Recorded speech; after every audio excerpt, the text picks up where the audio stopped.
Did you read this New Statesman article? I did. Okay. What did you think of that?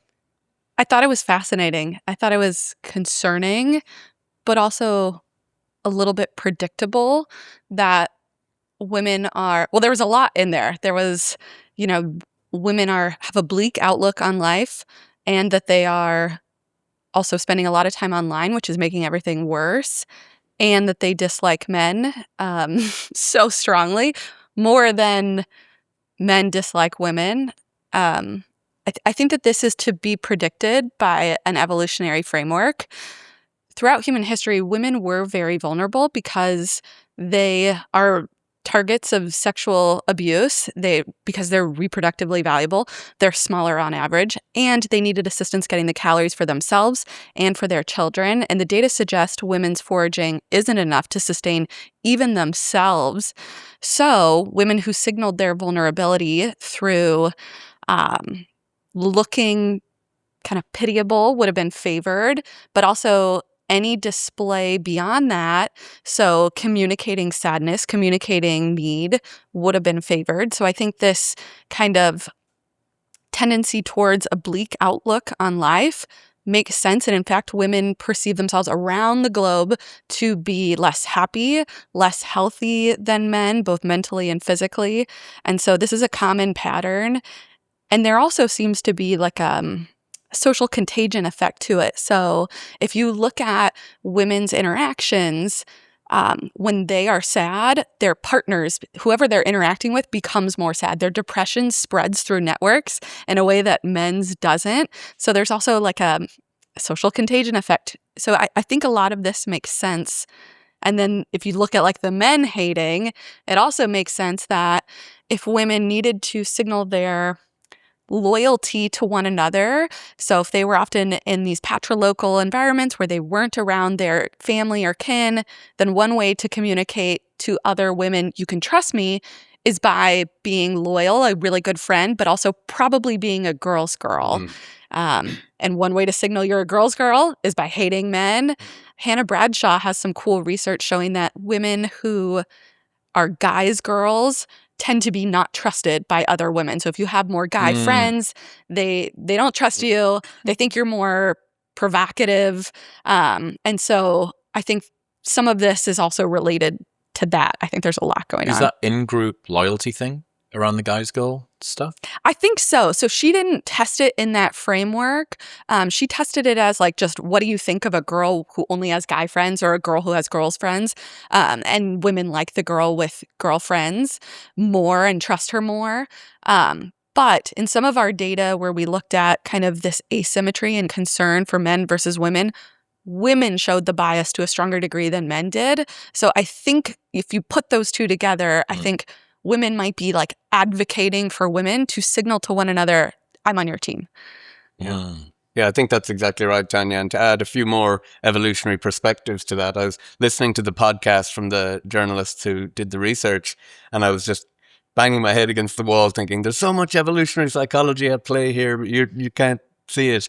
There's also an error management perspective. So everything in evolution is a trade-off and between costs and benefits. And for most of our evolutionary history, women were making the trade-off that they were benefiting by selecting men who would be able to provision them with resources and be able to protect them.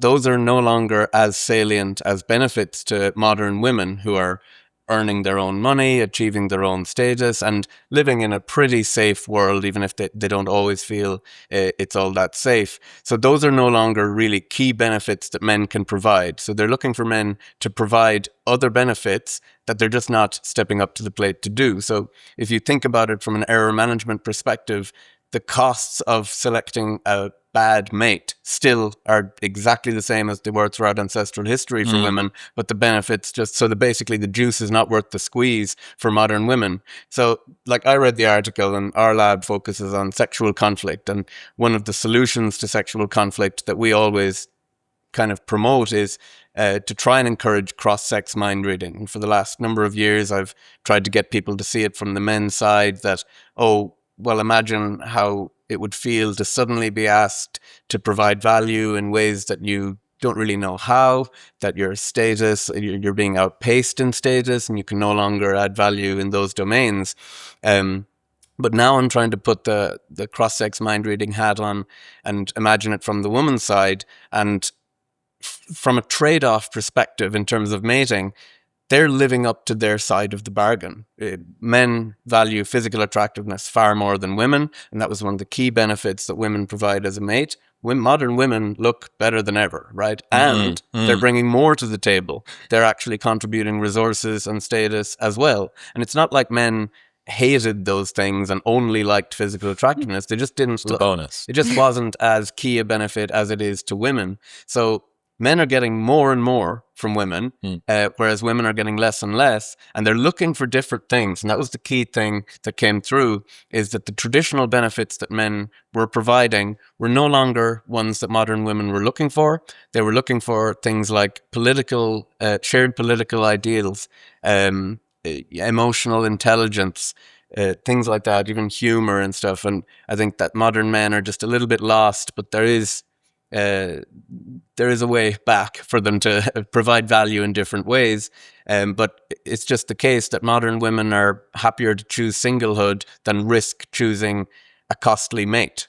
And if you look at modern relationships, there's this pathway towards a long-term committed relationship that has to go through this ambiguity, that goes through this kind of uncertainty of dealing with fuckboys, going on these dates, getting spurned by men, because the modern mating market allows for deceptive men to pursue a deceptive strategy at unprecedented rates. It's incredible. Like, you have unprecedented levels of anonymity, access to millions of potential mates. So for the first time in history, you can actually pursue a purely short-term deceptive mating strategy without weathering many of the classic costs that you would have.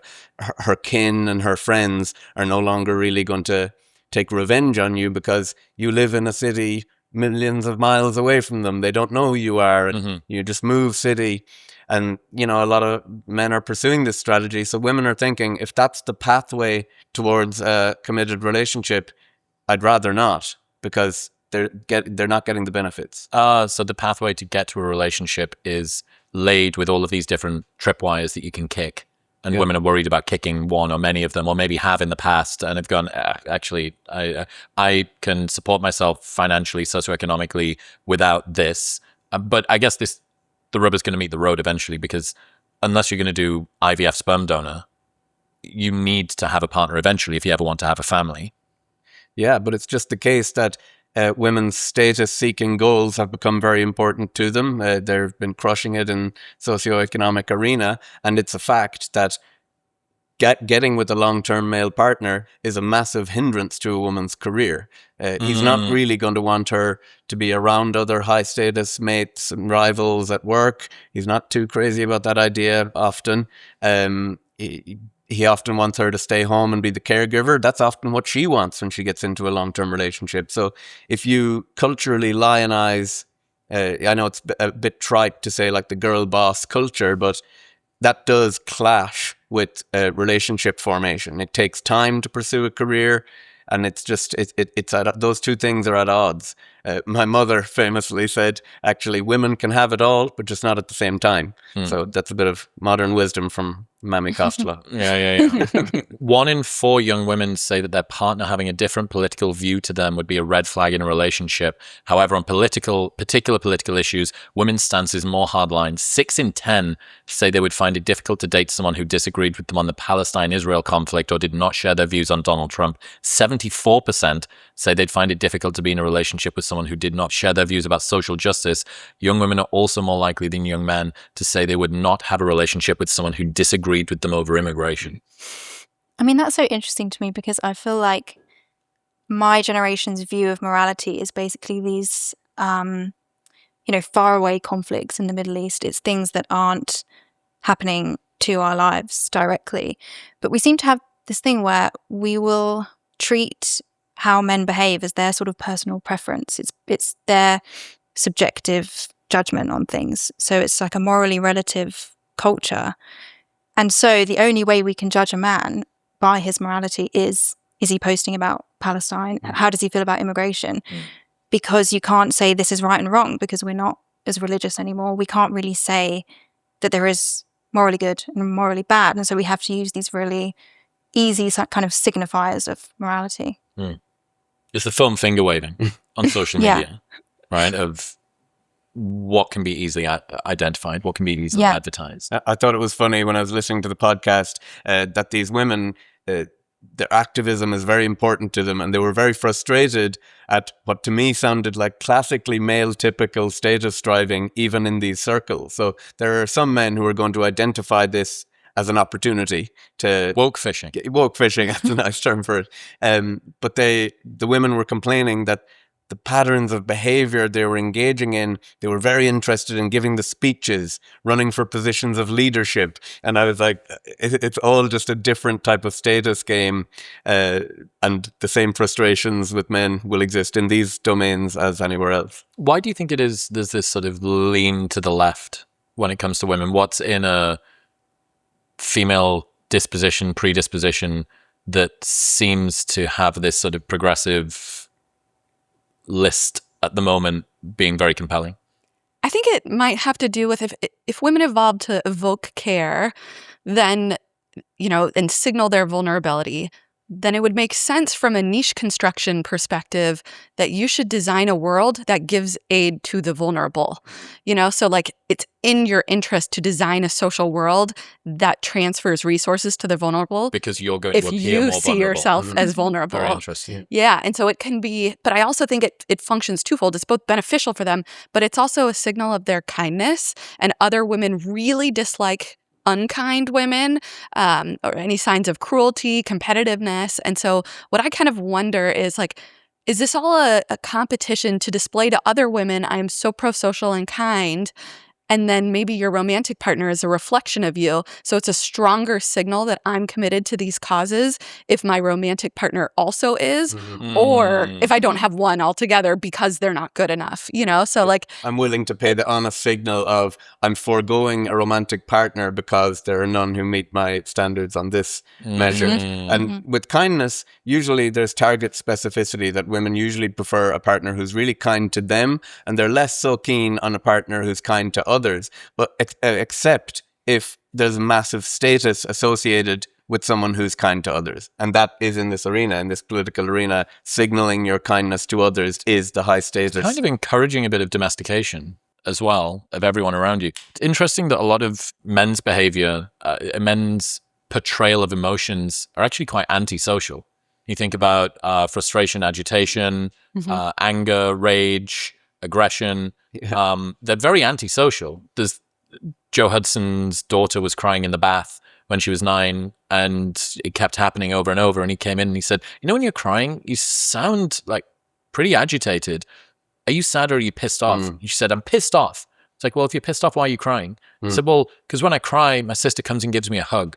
But when I'm angry, she runs away. The antisocial element of anger, or of sort of more male typical emotions, at least women, when they get angry, sometimes they cry. Sometimes men cry too, but less so. Right. And this was a frustration that the women had about the men in these activism circles. They said that their solutions to the problems of seeing a sad story coming out of Palestine was to mobilize some logistic help. Yep. And the women said that they wanted an outpouring of emotion. Sit in the emotion. Sit in the emotion. Yeah, one of them said, the guy was trying to organize the protest for tomorrow, but I just wanted to sort of get on with the crying. Yeah. But the business of crying, not the business of activism. I think that explains why we have a proclivity toward progressive politics, because as you said, there's social contagions that spread online, and online you're encouraged to ruminate and overthink and dwell on these issues. And so if your reaction to something is anger and a practical solution, that's not going to spread as quickly online as all of these girls coming together and saying, isn't it so bad? Isn't it so awful? And then one-upping each other as who is the most emotionally affected by the issue. Well, I said this before, when I'm in a room with guys that are big into conspiracy theories, that there is this sort of race to the bottom of the iceberg for who can have the most insane conspiracy theory. So it's like, oh, dude, do you think that there's an ice wall about Antarctica? Let me tell you about the woolly mammoths. Oh, do you think there's woolly mammoths, dude? Let me tell you about... And it just keeps on going and keeps on escalating in that way. Weird. We're very stable. Hold on a second. Sorry. Fucking Miss Andrea in the corner. It's just, I mean, you must have been around this same thing too. Yeah. It is a weird sort of like entropy toward insanity or toward the most extreme position. And this is kind of the same, but it's entropy toward empathy. It's like pushing as hard as possible into the I couldn't even leave the house because of how distraught I was about this particular issue. And then intersectionality, which is like, oh, you think this issue is bad. Well, I've looked into it from this angle and I know this from this perspective. You're just black? I'm black and a lesbian. I'm black and a lesbian with or a you're a gluten feminist, but you don't think about trans women. There's always another way you can make it more neurotic and compete over that. What do you think, you were saying the previous ways that men were able to add value and advertise their mate value to women has sort of fallen away. What do you make of the Looksmaxxing movement?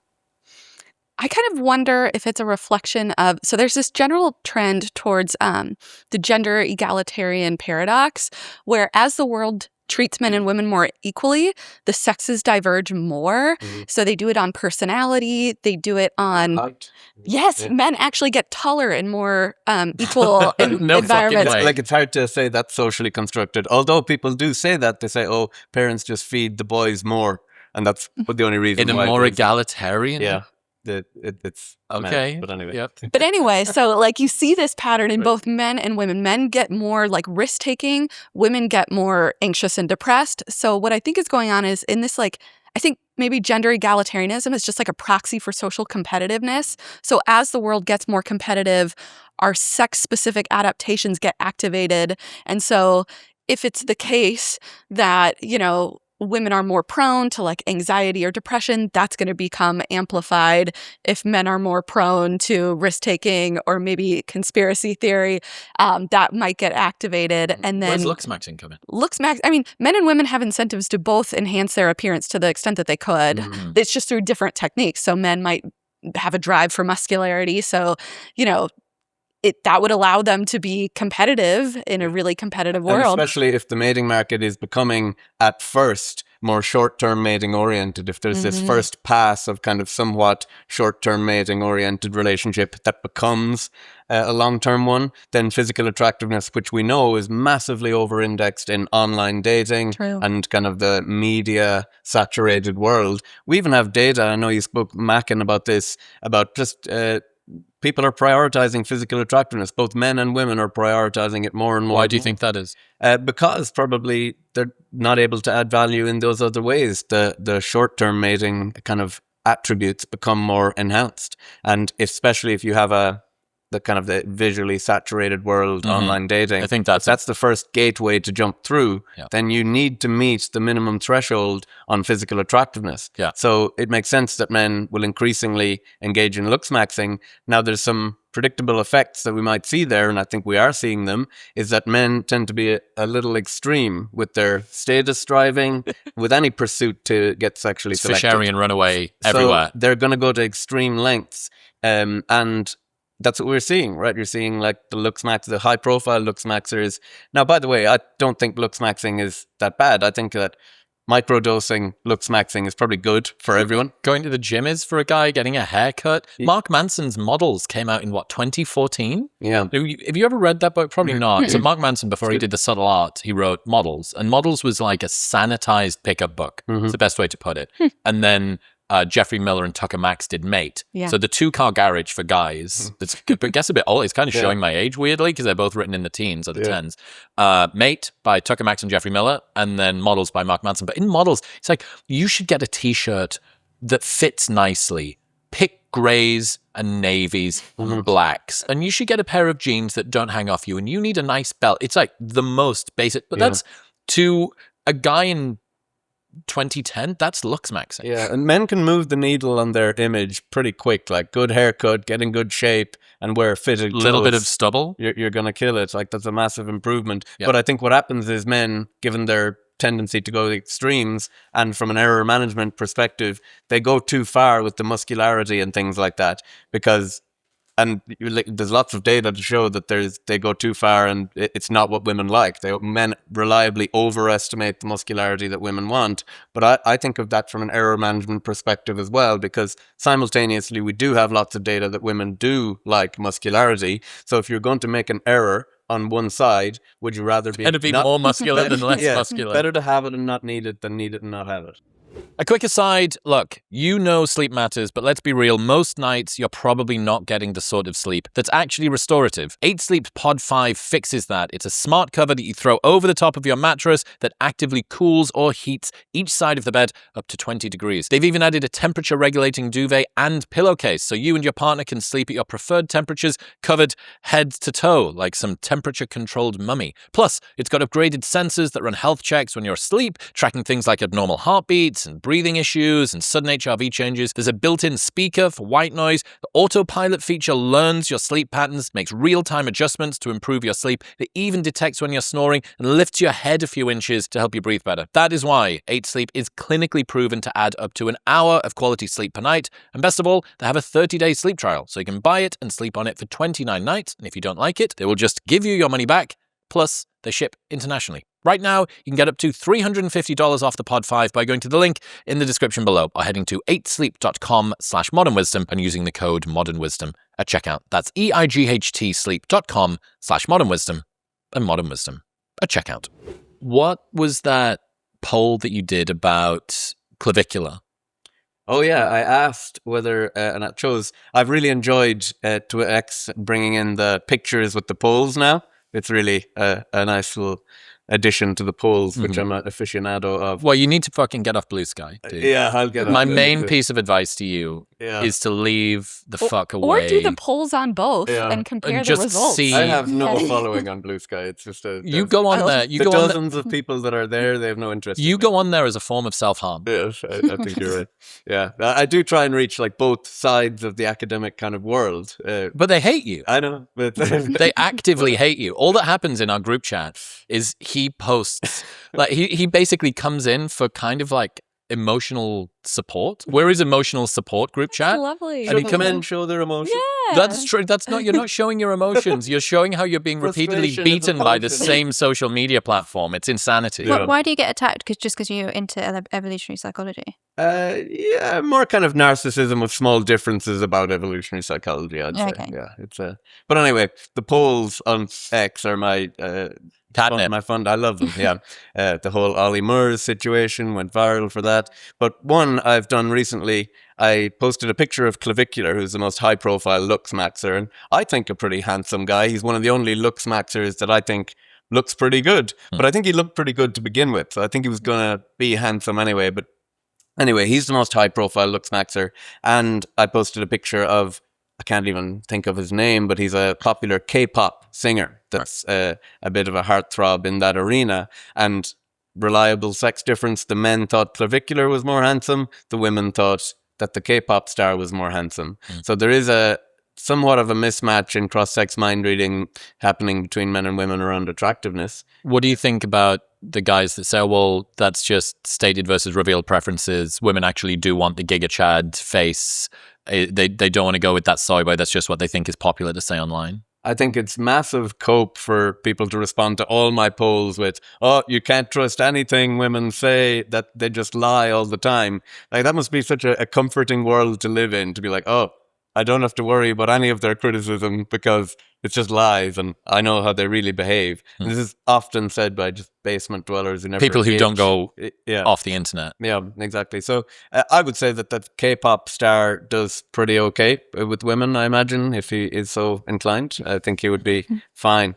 But yeah, the key point is, I think men overdo it with their Looksmaxxing. They could hit a sweet spot because the signaling effect that they're giving by being too into Looksmaxxing is kind of negative to women. I'd love your opinion on this, but I think it signals that they're active in the mating market. They're looking for other mates. They're self-obsessed. They're going to be not willing to have a takeaway on the couch with me on a weekend. They're going It's to the make dad me of feel 4 bad. who's still in shape somehow. Yeah, it's a bit sus, isn't it? And even it is a sign of infidelity. It predicts infidelity if a guy is suddenly getting back in shape. Yep. It's like he's trying to re-engage with the mating market. Ladies, I what do also you think it's feminine coded. Yes. And so it looks to me like the male symptom of social media addiction, where you see girls editing themselves, getting cosmetic surgery, obsessing over aging. Have you seen these girls when they go to bed and they have like a sheet mask on and then I've seen the red mask and light thing. Yeah, but they have like 100 different things going on. There's a post maybe in Slate or Wired about this girl who had 100-step beauty regime. Stuff like that. I spray the magnesium on my face before. I think she was sitting under a lamp that's meant to keep bird eggs alive. Oh my God. She was like putting her face under a lamp, like a fucking heater that you would put food on a hot plate under. Yeah, but I think if you see that, you'd think she's very neurotic and maybe not a good partner if she's like obsessed with how she's coming But across. because the baseline for men is supposed to be lower, even if a man doesn't have a 100-step thing, if he's got a 10-step thing, that's still quite a lot. Yeah, and it just looks like, as we were saying before, it looks like teenage girls on Instagram, but then applied to, it's how young men are reacting to the incentives. Like you said, on dating profiles, they've got to advertise themselves like a product. But I think it's also just social media in general, because when you like match with someone on a dating app, the first thing you do is look up their Instagram, and their Instagram has to show, like we were just saying, that they're a good person. You've got to see evidence of that. You've got to see all the holidays that they've been on. Are they social? And all of these things have to be marketed immediately. And so I think that is where a lot of the Looksmaxxing comes from. So I was at dinner with, Signal from X, trends all the time. Fucking sick guy. I went to dinner with him last night. I didn't know who he was. Just this like I could have been abducted last night. We turned out to be a really interesting guy, and now we're friends. And I was going through my little bit about what I think is happening with Looksmaxxing, that guys have a failure of cross-sex mind reading about what other women find attractive, and what they're doing is they're basically coding for other men's formidability and respect, not for female attractiveness. Because there's evidence that suggests that women prefer a slightly feminized face, a neutral or a slightly feminized face with a masculinized body. But when you look at some of the lengths that the guys are going to with the jaw surgery, it's gonna get comical. Hasn't yet for clavicular, but I think he's having jaw surgery today. Oh no! So like Congrats. This week. Oh my God! He had another an one. overdose 2 days ago. Yeah, Like, that's Jesus. well. Maybe that might be. You could just build the overdose into the jaw surgery and just steam straight through it. I don't know. But after a while, the guys are kind of overshooting the androgyny, like the really intense cheekbones and the huge jaw. And again, you can say, well, women don't really know what they want. They do want the giga chat. Something tells me not across all of the different studies that have been done about what is preferred by men and women. It would be an awesome thing to do. You should do this. One of your polls should be take Clavicular's face now, run it through Coves, take it to Mackin or whatever, get them to feminize it a little, get them to masculinize it a little, get them to masculinize it more, and say, of these, and don't say which one is his. Right. Because that would kind of blind it a little. Anyway, so I'm explaining this, and I'm like, guys, because they maybe haven't been around women and because they're not women, they're just, what would women want? Well, they would want what I would think is attractive or respect worthy or whatever. So I'm just going to like optimize for the androgyny thing. Yeah. And to men, the ultimate reward is short-term mating success. They hate being told, oh, you're the guy I would marry, but not the guy I would have a one-night stand with. That's a massive... Bingo. Fucking bingo, dude. Error. So men are optimizing, well, if women like Chad at all, they want him for short-term. Yeah. And that's true. There's some evidence that women prefer masculinized just specifically in the short-term context. So given that that's the ultimate reward for men, they're thinking, I can pursue that. I'll That's what I optimize would that. optimize for. So Signal's thing, his point was he thinks because all women are basically scrutinized in group chats and living on Instagram, and if you go on a date with someone, all of the people in the group chat are going to ask what's his Instagram. Yeah. Guys are optimizing to be as presentable as possible. So the self-beautification that men are going through right now is basically them future-proofing themselves from the girl they're going to go on a date with group chat scrutiny of his Instagram. Yeah. Yeah. Does that make sense? Yeah. I think that is true. Well, it's like the app, the T app. Yes, Are we fuck. dating the same guy? Yeah. Those But you apps, can yeah. like literally rate and review men based off pictures of themselves and like rate them a green flag and a red flag.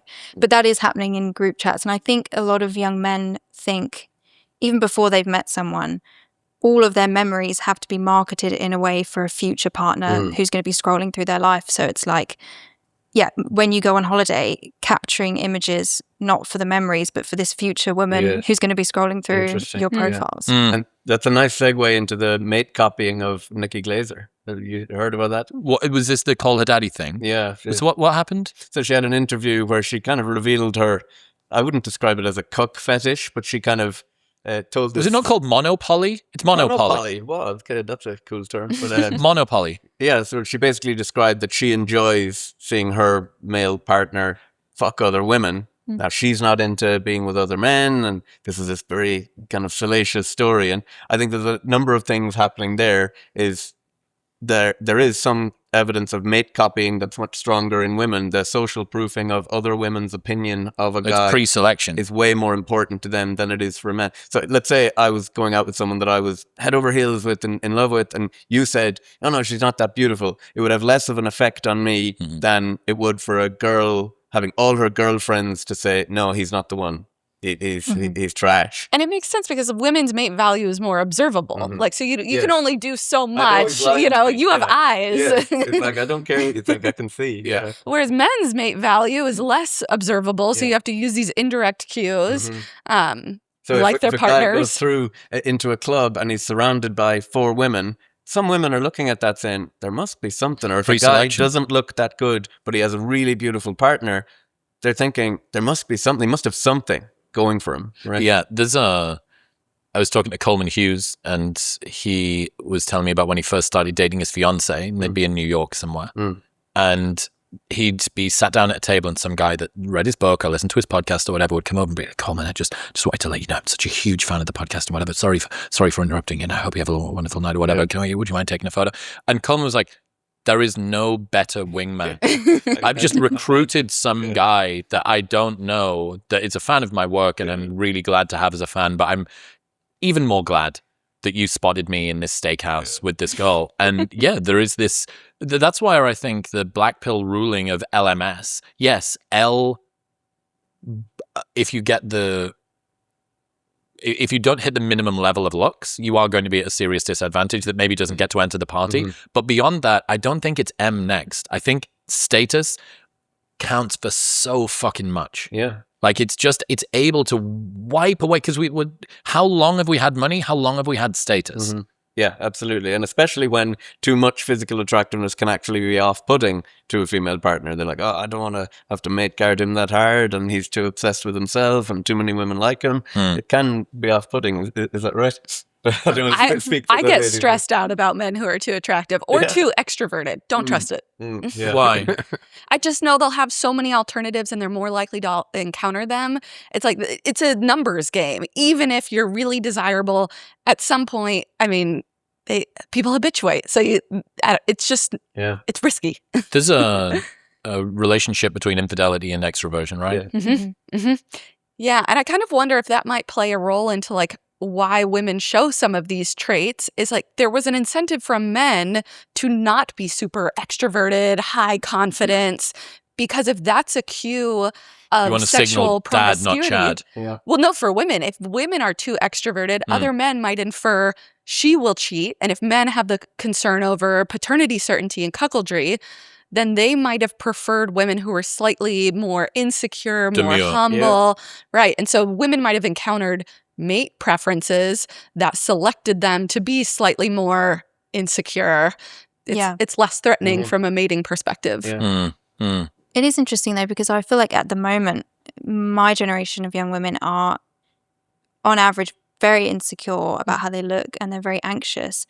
But they also seem to be louder than ever in terms of, I'm empowered, I'm strong, I'm independent.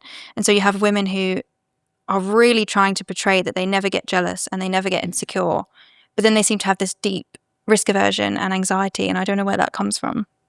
There are some studies where women who are really agentic and assertive, if they're negotiating, they experience backlash where people don't like them, but not if they're negotiating on behalf of someone else. So I kind of wonder if it's like the only way women are allowed to be like tough and agentic is to be an advocate for some moral cause for someone more vulnerable. It's like the only way you're allowed to be, because it seems like that's the domain where you see women all of a sudden be very hostile when you don't get that hostility in any other context. And so maybe that's the one domain where people allow it. This episode is brought to you by Whoop. According to my Whoop, I've tracked nearly 2,000 days of my life. And the thing that still gets me is that I could have predicted almost every bad day before it happens. That's because Whoop gives you a complete picture of your health every single day. Your sleep, your workouts, your recovery, your breathing, your heart rate, even your steps. And over time, you get to see what's working and what isn't. And the Whoop 5.0 is the best version yet. It's 7% smaller. You get more than 2 weeks of battery life from a single charge. It's got health span tracking to see how your daily habits affect your pace of aging. It's even got hormonal insights for the women that are listening. I'm a huge fan. This thing rules. It's been a huge part of my health journey, and it's why it's the only wearable that I've ever stuck with. Best of all, you can join for free. Pay nothing for the brand new Whoop 5.0 strap, and you get your first month for free, and there's a 30-day money-back guarantee. So you can buy it for free, try it for free. If you don't like it after 29 days, they just give you your money back. Right now, you can get the brand new Whoop 5.0 and that 30-day free trial by going to the link in the description below or heading to join.whoop.com/modernwisdom. That's join.whoop.com/modernwisdom. How do you think about the hidden nature of female intrasexual competition with the need for assertiveness, independence, freedom, modern world stuff? Because I would think, I'm surprised by how well women have acclimatized to the sort of modern career, fast-paced capitalist society thing. I think they're really, not only are they outperforming, I think they're outperforming what my expectations would have been of that. I don't know whether that makes sense, but given what you know about women's disposition, predisposition, selection pressures, is it surprising that they're doing as well as they are? I don't know. I think in a lot of ways, like the modern world is more conducive to women's traits than men's. Yeah. Like we're not allowed to be aggressive. The only way that you can be aggressive is very subtly, which women are experts at. Rewarded in the workplace. Yeah. And now in a workforce, we probably are rewarded for being the egalitarian boss or the one who checks in with their employees. So like over time, as we move to like a prestige-based competition system, that's more conducive to a lot of women's traits than a dominance-based competition system.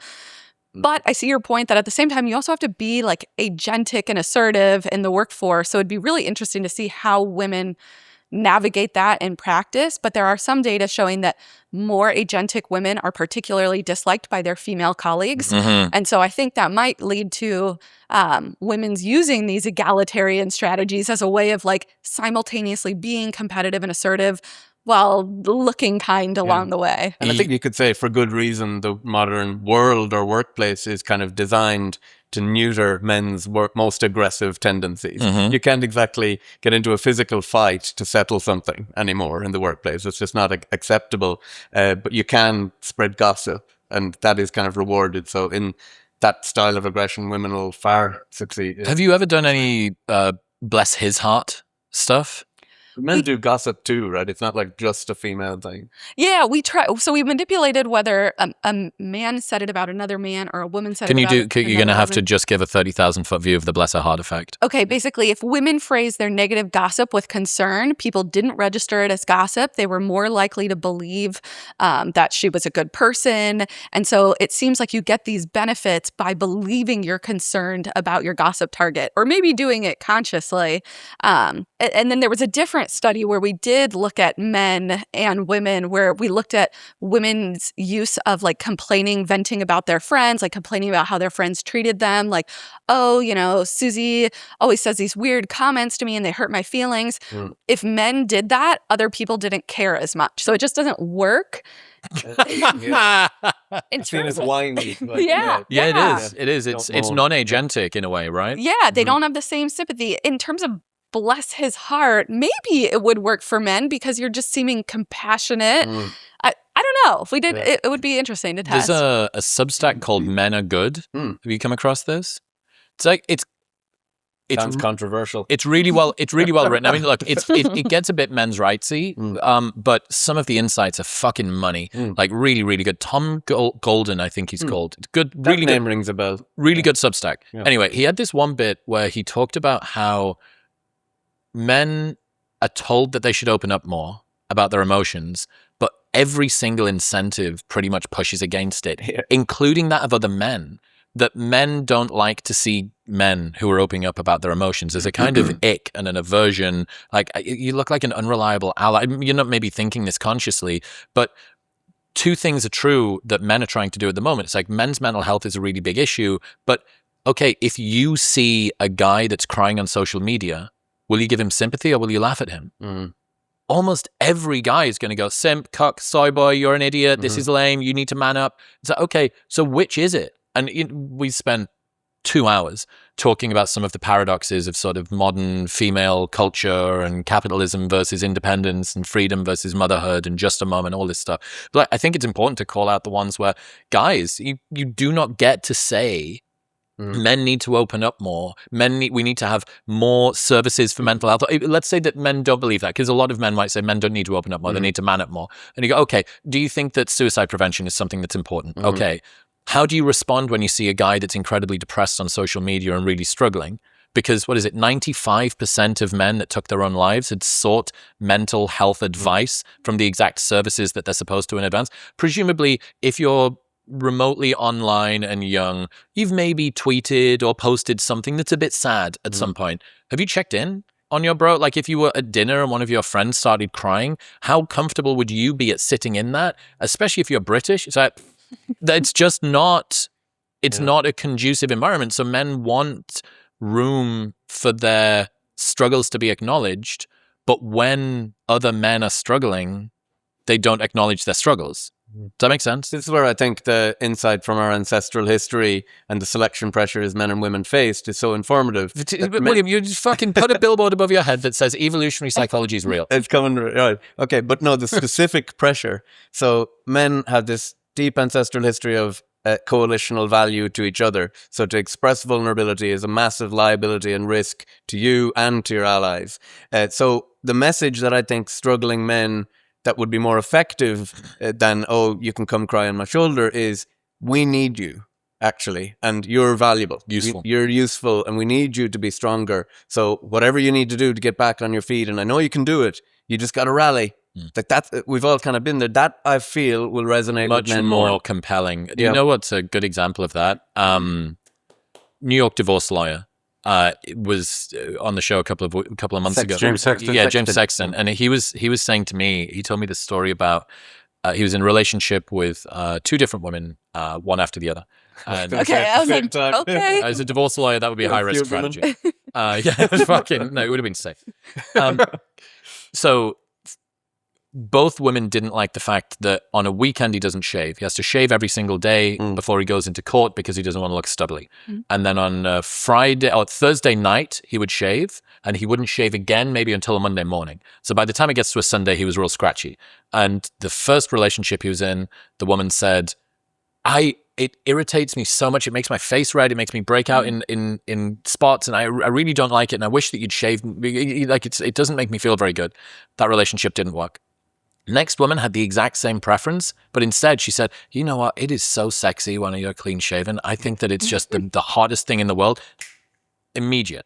I'm doing it right now. I love to have my hair buzz cut short, the fade, for about 15 years. I'm doing the bro flow now because my missus just is insistent upon it. So, but she hasn't said, I hate you with short hair. She said you're not hotter quite. She said that you're hotter with long hair? Yeah, she prefers the long hair. So yeah, but it prefers the long hair as opposed to doesn't like the short hair. You know what I mean? Oh, okay. Yeah. Well, fuck. I feel like, do we need to do an intervention? She's quite a domineering woman. Yeah. I've met her. She wears a lot of leather. Yeah, but I like that about, like, I think men do respond to encouragement, and I love that about male friendships. Like, if you ever see men in the gym, they'll be honestly giving each other feedback on how to improve, whereas women will be, like, not commenting on each other's form and just chit-chatting about their lives.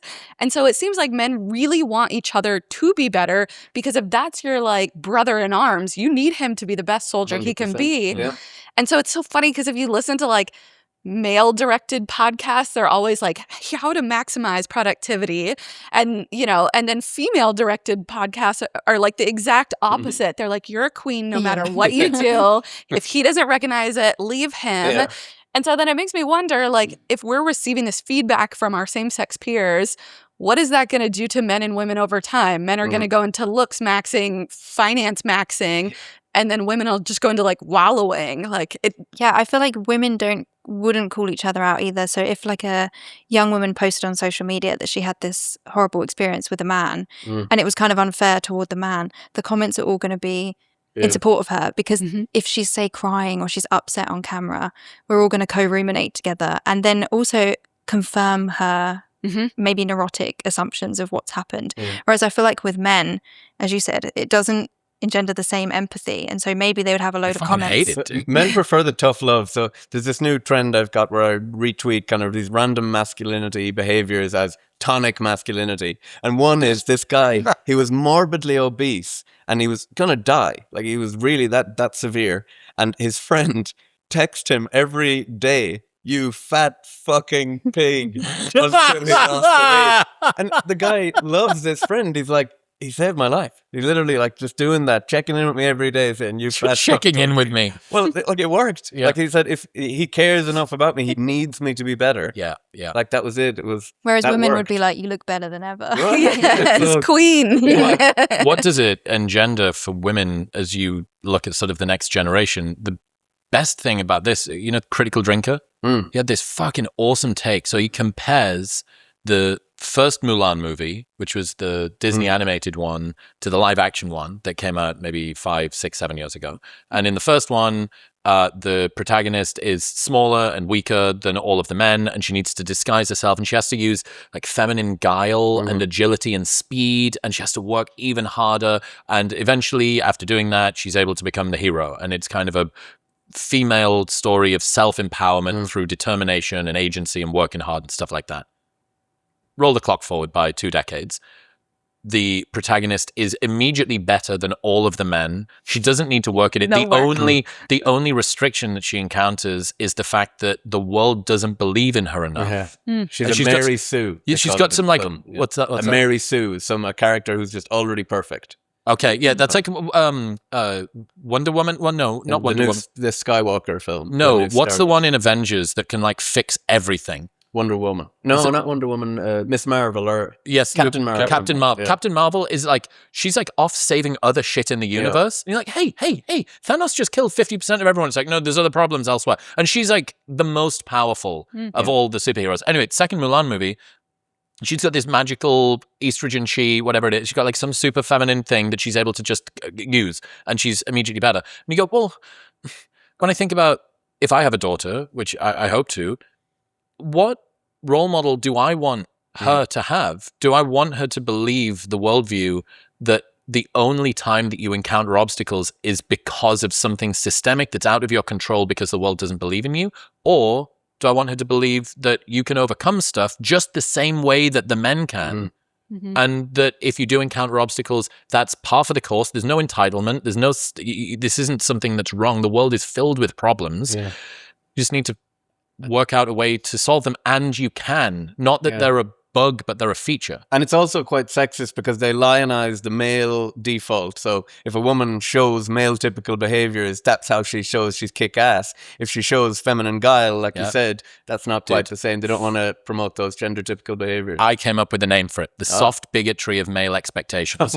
And you remember when there was that hunter-gatherer paper that came Perfect out? example of it. Can you explain what that was when it was reanalyzed and then reanalyzed again? So they tried to present data to show that, the man, the hunter, is basically a myth, and that loads of cultures have women as the hunters in the society, but they were really coding their data where any society that a woman did any hunting at all, one rabbit killed, that is coded as woman was hunting as well, even if men were by and large responsible for hunting the live game. 364 days of the year they were doing it. Yeah, and what's really annoying is there's actually a really cool story if you look at our hunter-gatherer past, is that women contributed as many, if not more, calories to the society through their gathering. And that's cool, but it's sex specific. But it's just as good.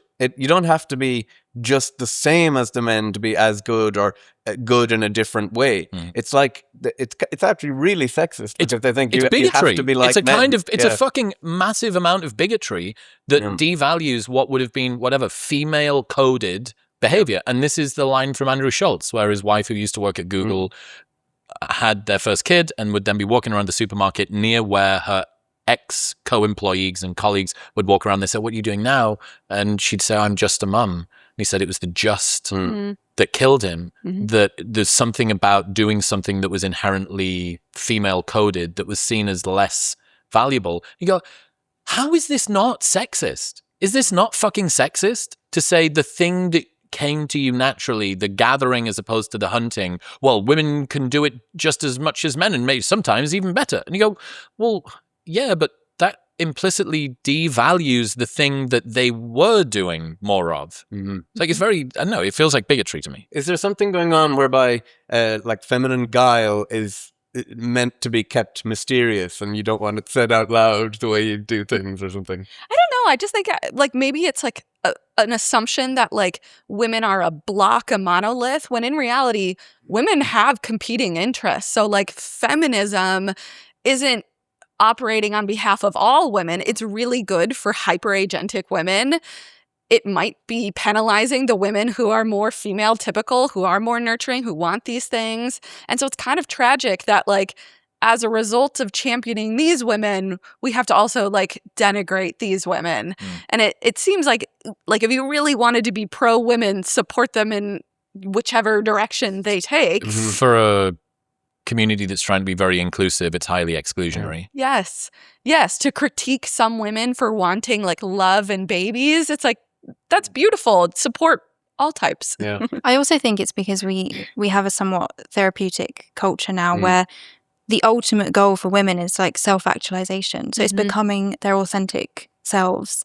And that's why you see these storylines in movies where the woman is basically trying to find her authentic self, and then everyone else is a distraction and an obstacle. The men then become obstacles. And it goes back to the beginning of the conversation with marriage and women having a negative view of men and the risk aversion because they will be an obstacle to their self-actualization. And that is now the ultimate mission. There's a moment in the second Doctor Strange Marvel movie where a zombie version of Benedict Cumberbatch goes back in time to tell the female protagonist, who is a Latina daughter of a lesbian couple called America Chavez, that she just needs to believe in herself. Like that's where she's the most she was born as the most powerful person in the world, and she's got this thing, but she just didn't believe in herself enough. And that kind of goes to the podcast thing, which again, like it just, to me, it feels really patronizing to tell women that you're perfect as you are. Like you are immutable and the world is mutable. You don't need to change yourself. The world should bend around you. Whereas male podcasts say the world doesn't give a single fuck about you. You need to do everything you can to try and counteract this entropy locally, bro. Before we continue, I wish someone had told me 5 years ago to stop overthinking nutrition and just find something that works. I've simplified mine down to 1 scoop a day, and it's made hitting my nutritional bases an awful lot easier. AG1 includes 75 vitamins, minerals, probiotics, and whole food ingredients, and that is why I've been drinking it every morning for over 5 years now. And they've taken it a step further with AG1 Next Gen, the same 1 scoop ritual, but now backed by 4 clinical trials. In those trials, AG1 was shown to fill common nutrient gaps, boost healthy gut bacteria by 10 times, and improve key nutrient levels in just 3 months. They've been refining the formula since 2010, 52 iterations and counting, and I love the Next Gen because it's more bioavailable, it's clinical validation, which is unbelievably rare in the supplement world. The older I get, the more I realize that the small stuff compounds, and this is one of the smallest things I do that makes a massive difference. If you're still on the fence, they've got a 90-day money-back guarantee in the US, so you can buy it and try it for 3 months, and if you do not like it, they'll just give you your money back. Right now, you can get a free AG1 welcome kit that includes a bottle of D3K2, AG1 flavor sampler, and that 90-day money-back guarantee by going to the link in the description below or heading to drinkag1.com/modernwisdom. That's drinkag1.com/modernwisdom. On the topic of sexism, Freya, I'd like to put you on the spot a bit at the Are you moment. calling me a I would sexist? include you. Well, no. Well, we'll see. I want to ask you a few questions. Right, you've been described as the voice of Gen Z women, so this will be very interesting to get your opinion on these questions. So I'm going to read them out to you. So, Tania, I already know what you think because we're working on this together. So, is it closer to sexist towards men or women to believe the following things? 1. Women have a superior moral sensibility. Sexist toward men, I would say. Okay. Women have a quality of purity few men possess. Sexist toward men. Women have a more refined sense of culture and taste. Sexist toward men. Okay, full house, sexist towards men. Next set of questions. We're almost done. Do you think it would be a good or bad thing if men mostly agreed with the sentiment of the following statements? A good woman should be set on a pedestal. Good. Okay. Women should be cherished and protected by men. Good. Men should sacrifice to provide for women. Good. In a disaster, women need to be rescued first. Good. Every man ought to have a woman he adores. Good. Men are complete without women. Or men are incomplete without women. Yeah, good. Despite accomplishment, men are incomplete without women. So it's the same. Yeah, good. And people are often happy without romance. Bad. Okay. You are a massive benevolent Fascist. sexist. Those are the items on the benevolent sexism scale. And I polled all my followers on this, and they, like you, believed that the statements were either sexist to men or a good thing, right? So it kind of begs this question of, what is this scale measuring? So this is an idea that Tania and I and some other colleagues are working on that we call the mismeasurement of men. Now, that title is strategic because there was a famous book called The Mismeasure of Men by Stephen Jay Gould, who was very critical of evolutionary psychology and evolutionary approaches to human behavior. And we think it's the precise opposite that's happening in scale development in psychology now, that a lack of insight into evolutionary psychology and just science in general is creating these crazy problematic scales. So you've got scales that are measuring toxic masculinity, benevolent sexism, and male sexual entitlement that are actually problematic in so many ways. But one of the ways is they're measuring awareness of facts about the world. So one of the items is women are often attracted to muscularity and dominance. And that's taken as evidence of toxic masculinity. And there's no attitude added on to that inference. It's just, do you know that that's sometimes the case? And it is sometimes the case. These scales, they're like what I call the Kathy Newman of scales. They require an extra inference about the implication of agreeing with the statement. So you believe that women deserve to be protected. Oh, so what you're really saying is they should have their autonomy limited to keep them safe for their own good. And it's like, that's not measured. So it's a total mismeasurement of men. And it also pathologizes women's own preferences. So women have strong preferences for protection and provisioning, and men care about being seen as attractive to women. So they're going to prioritize that over being seen as sexist. So it's a huge problem we see. But yeah, sorry to tell you, you're a man. So is that the same as internalized misogyny? Same concept? Not quite the same. So benevolent sexism is one end of the scale of what's called ambivalent sexism. On one end of the scale, they have hostile sexism, which is like direct antipathy towards women, to be like, oh, women are trash, basically, like really direct and obvious. Whereas benevolent sexism is this more subtle, putting kind of infantilizing of women, and which I believe could be a real concept. But when I looked under the hood at these items that were used to measure it, I couldn't believe it. I just thought that they're absurd. Well, that reminds me of the New Statesman piece, because the New Statesman piece basically concluded that liberal women are unhappy. And then everybody was basically, we spoke about this, they were saying that no one's spoken about what's going on with liberal women. This is new. Like the New Statesmen are the first to have the balls to say it. Freya's banging her head. No, but the interesting thing is that I sort of get viewed with the internal misogyny thing, because I will say the same thing, which is liberal women are unhappy.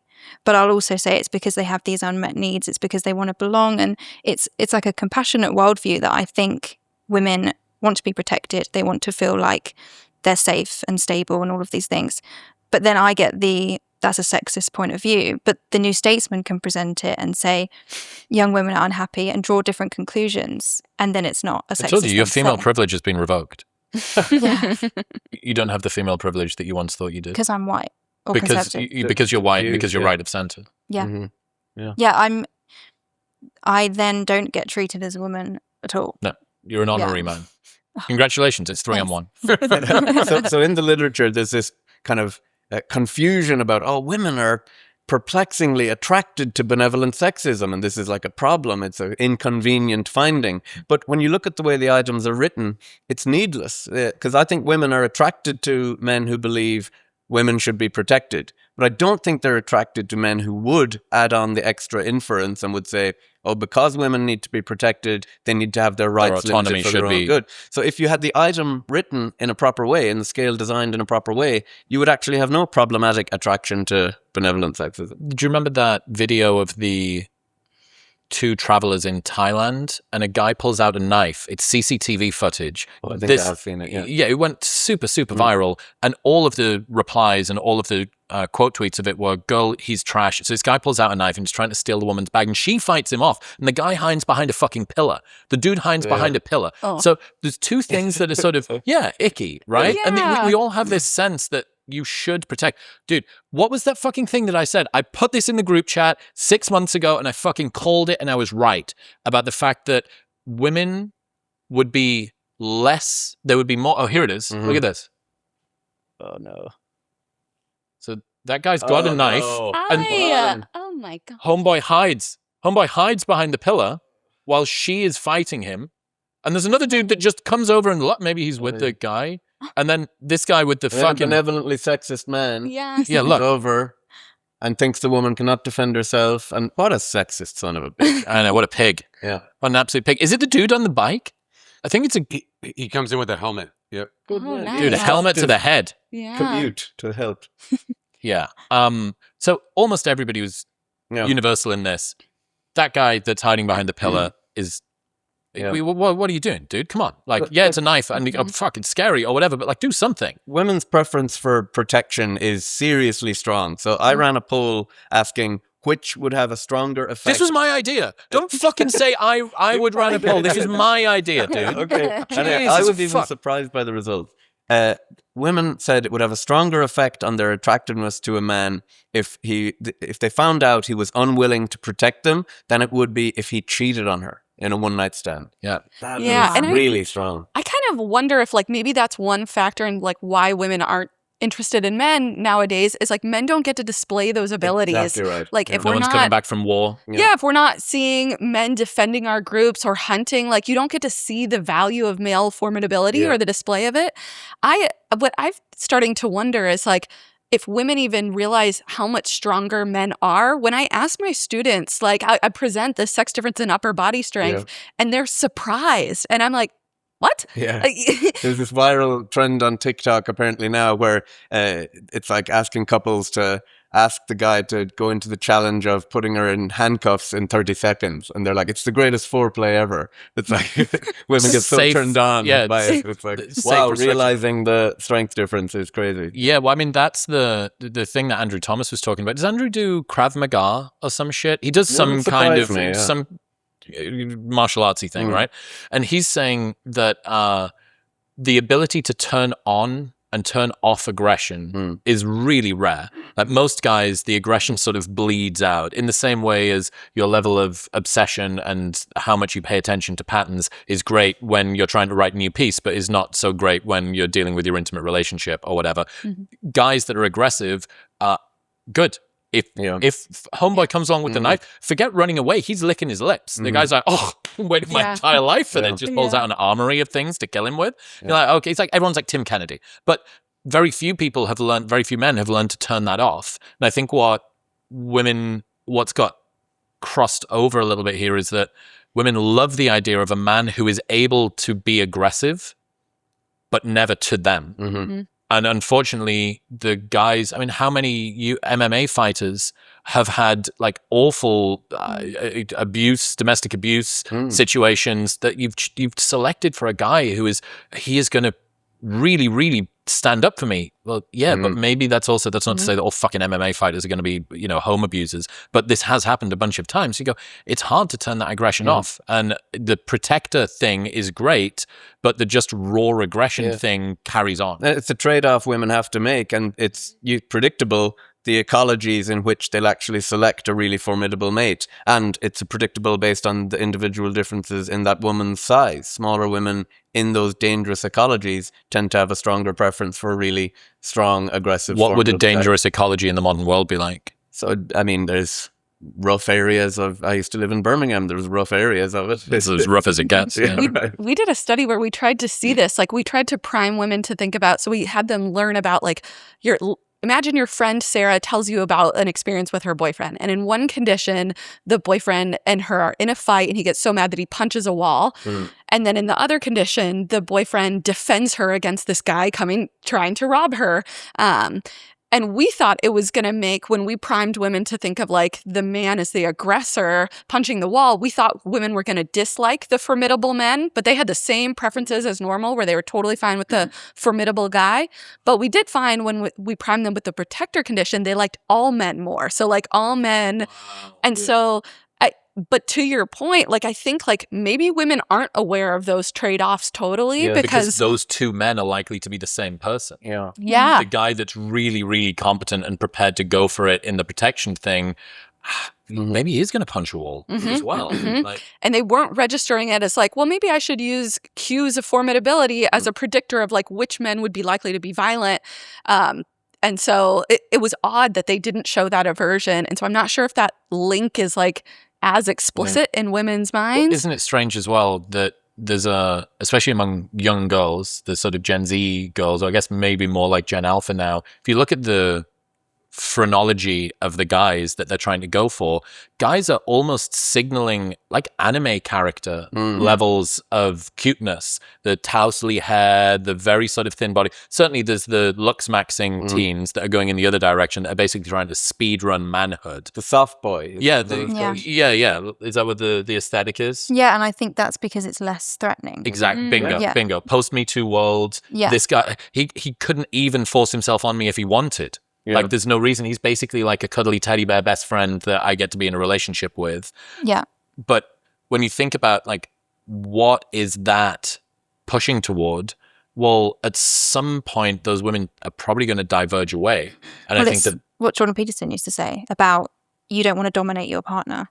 So it's not a good long-term strategy to have a partner that you don't find threatening at all and would never protect you, and that you can dominate, because you don't want to be in a relationship where you're controlling. You see them as a child eventually. Then. Yeah. Well, this was the who's the blonde researcher lady that did the come on face? Catherine Salmon. Fucking the hero. Research on the come on face.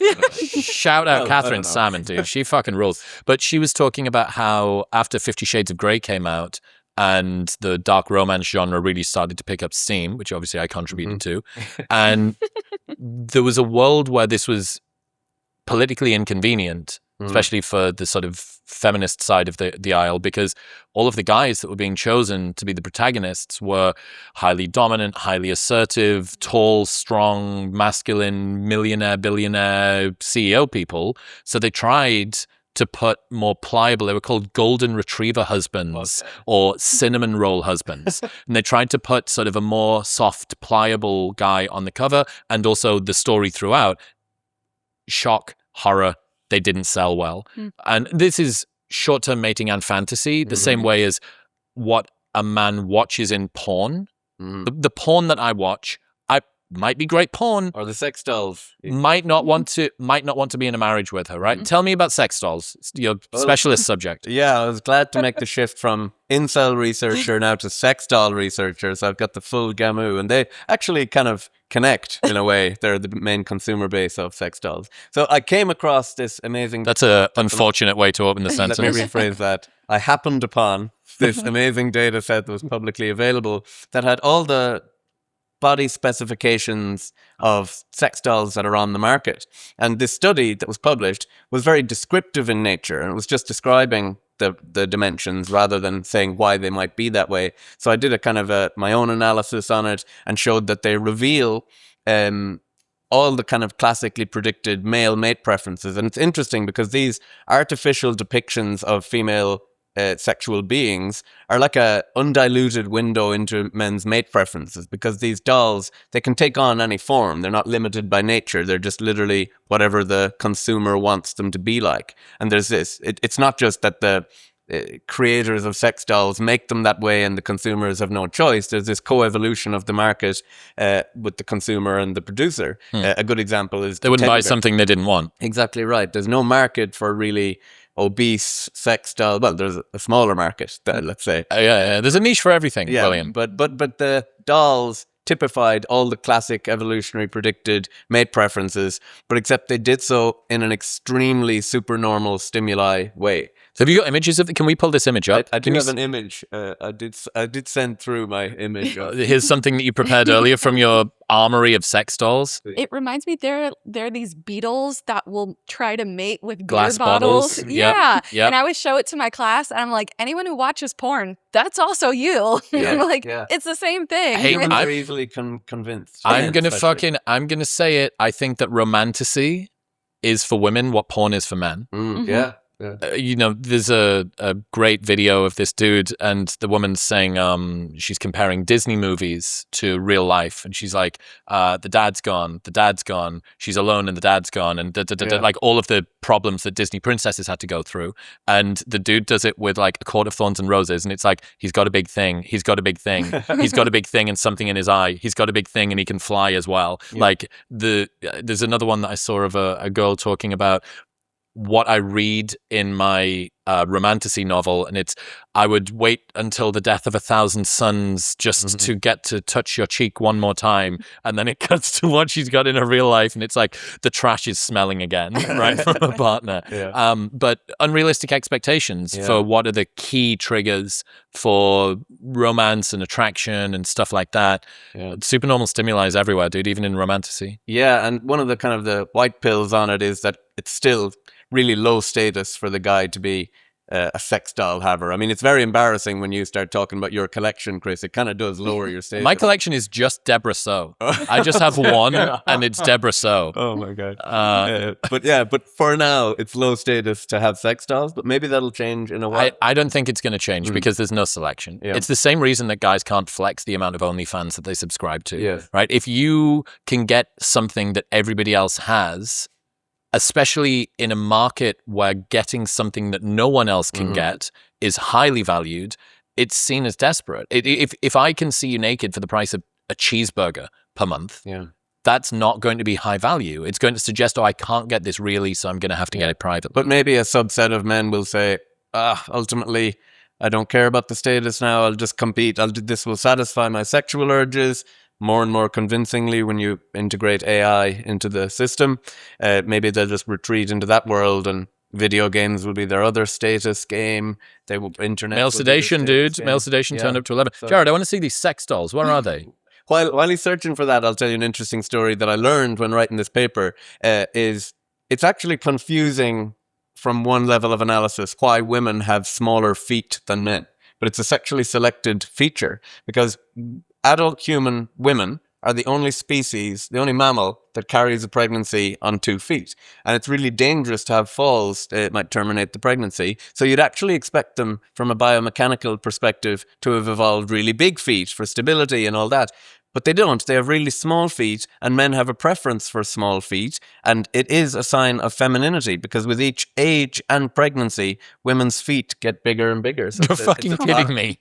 So they have small feet. Okay, so if you're a slightly older woman who's had a ton of kids, big feet, I mean, the same is true for women's faces. So men's preferences, well, actually, like what we view as attractive in a female face is like neoteny. Yes. Looking like a child. And if you amp up those features, they're the same features that make people want to take care of babies. Also make women more attractive, and people want to help women more. So they're like just selected to be neotenous.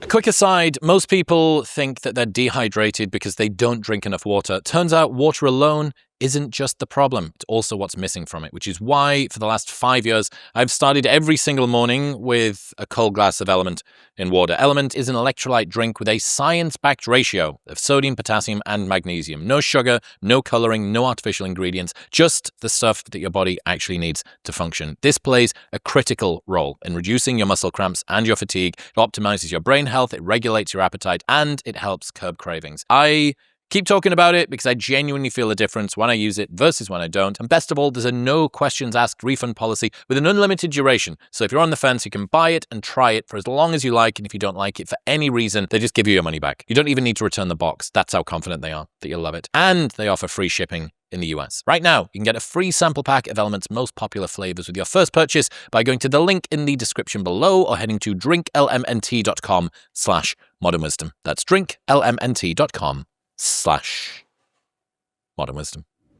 One other bit from the New Statesman article I thought was really interesting. Women feel much more negatively towards young men than young men feel about them. 50% of women have a neutral or negative view of men. 72% of men have a positive view of women. For all of the talk about manosphere-inspired misogyny, 3 times more women hold a negative view of men than men hold of women. Only 21% of women have an actively negative view of men, but only 7% of men feel the same. Men are told that they're the problem, but then you look at the data and young women are significantly more negative toward men than men are toward women.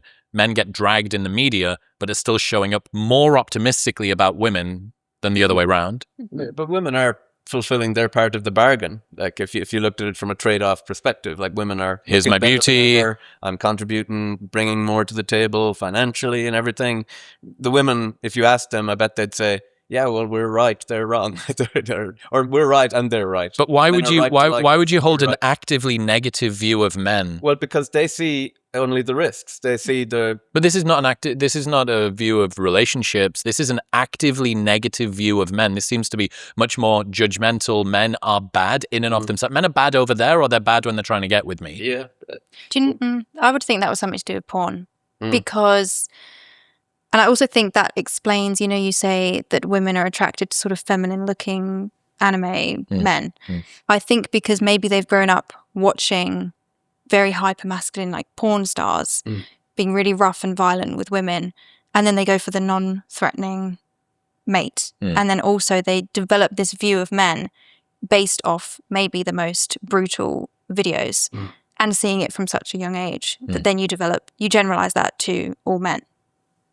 I don't understand why you'd be actively negative. 21% actively negative. I wonder if it's that signal to other women that I'm team women. Although my student Michaela, she's designing a scale of opposite sex hatred. And what's amazing, speaking of scales, no scale exists to measure sexism in both sexes. Wow. So you can no one has ever compared whether men or women are more sexist. Guess which one is more sexist? Which one? Women. Women hate men more than men hate women. Totally in line with this. Which makes sense from error management perspective as well, but yeah. I also think something I've noticed is that young women are often, again, because self-actualization is the ultimate goal, they're often deterred from committing and relationships now more so than young men. So if young men say that they're going to get engaged young, for example, other young men are usually happy for them, like they've got out of the dating game and the dating market. If Last women chopper do out of it, Saigon. yeah, but if women commit early, other women express this fear for them, like, oh, you're going to give up some of your potential. And I think that's because we think that women had more to be liberated from. And so now if women close down their options, we see that as suspect and we worry for them. Well, also, it depends. If you get Danny Silikowski pilled, it would be there's an eligible man that's prepared to protect and provide, and he's now off the market. Yeah. And it throws into harsh contrast that was the whole Variety piece about having a boyfriend is cringe now. Yeah. That girls didn't want to post about their relationship online because it made their single friends feel bad. Well, if their single friends feel bad, that presumably is going to show up at some point in the pushback online, and they're going to feel triggered by the fact that, fuck, like, it is tough. The dating world is tough, especially for young people at the moment, especially for young girls at the moment, right? They're trying to navigate this thing. We talk about the problems of the dating environment for men and thereby kind of miss the problems that women are facing in the dating market, including ones that are not self-imposed, but they're at least like intrinsic, either their uncertainty, their fear, their social anxiety, their, you know, the worries about letting go of their freedom and their independence. Like, these are real things. Whether they're manipulated or manufactured by a modern environment, there's still things that you have to navigate, and that fucking sucks for women. And I think the forensic kind of stalking that groups of women do on a potential new mate. I mean, even my girlfriend, she tells me about the deep dive she did on my years old tweets. Lucky to come out of it alive, really. Like, yeah. Glad that she didn't go on your blue sky. That's like I know, no one does. But you're so bitter about blue sky. No engagement apart from people that hate you, dude. Yeah, get off that. It's self-harm. Torture porn. But no, they really do this kind of collective condemnation, deep dive, and everyone is a little bit cringe in some way, and you can find how they're cringe. So in some level, you have to almost accept that your new boyfriend is a little bit cringe, and that's what I told my girlfriend, and we're very happy together. Embrace the cringe. Yeah, you know? Tanya, what do you reckon about icks? Have you done any research on icks and stuff like that? No, but there does, like, anecdotally, there seems to be a sex difference where like women get the ick and then men do not. I wonder if it's like a absence of a sufficient, like, you need some threshold of masculinity, and if you don't cross it, then, or if you indicate anything that violates it, I don't know, Freya, you'd probably know what's the stronger predictor. Well, I'm not obviously an evolutionary psychologist, but I see it from a cultural perspective that you have so many messages coming at young women to be on guard, constantly on guard, like looking for problems. And so you have a feminist message that, you know, you have to be independent, you can't let a man get in the way of your goals. But then you also have a therapeutic message, which is like, be on guard for any red flags, any signs that someone is not good enough or you're incompatible. And so I think young women might feel something like an ick, and then they're encouraged, especially by social media, to take that feeling really seriously, which is like, if you feel some negative emotion toward your partner, you're incompatible or there's something wrong. And so I think we're bracing all the time to see the red flags. And it also kind of announces, like you said, kind of allegiance to the sisterhood alliance, but also elevates their own mate value. It's like, oh, there's just a total scarcity of guys who meet my standards are so high, things are so difficult. I have a refined palate. I wouldn't be able to eat at fucking IHOP this evening. I always feel like that about men who say they have types. I'm like, I just don't buy it. Like, I only like blondes. This was of all of the things that I went through on Love Island, this was one of the weirdest ones, which is that you turn up, and one of the first questions that the press during your lockdown week and you're doing interviews and all of the interviews for the show, one of the first things is, what's your type? Yeah. What is it you're looking for? But not what are you looking for? It's who are you looking for? And maybe that would have changed 10 years ago when I was on. In fact, it was more than 10 years ago when I was on Love Island now, right?